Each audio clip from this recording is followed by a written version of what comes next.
আমাদের কাছে খুবই একজন পরিবারের মানুষ চলে গেলেন। ওকে আমি আর আমার দিদি অর্ঘ্য কাকু বলেই ডেকেছি। আচ্ছা। এবং আমি ওনার কাছেই যা শুনেছি, আমার মাকে ভীষণ শ্রদ্ধা করতেন অর্ঘ্য কাকু। বহু অনুষ্ঠান একসঙ্গে করা হয়েছে এবং ওনার শান্তিনিকেতনের বাড়িতেও আমি আর দিদি ভাই আর মা গিয়েছিলাম।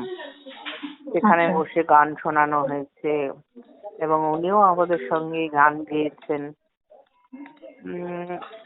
একটা সময় ছিল মানে সুমিত্রা সেন, অর্ক সেন, সাগর সেন,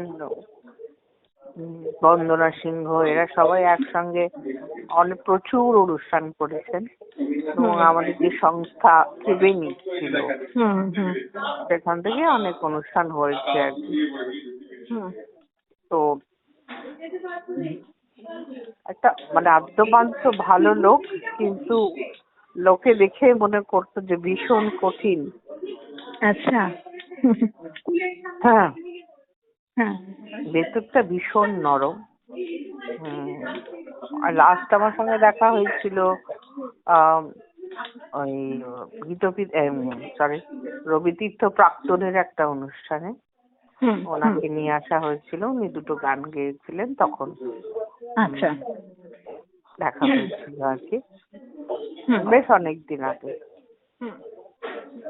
তো সত্যি উনি চলে গেলেন, একটা যুগের অবসান হলো তো নিশ্চয়ই। মানে ওনার মতো নাটক, গানের মধ্যে নাটক আমি খুব কম লোকের দেখেছি।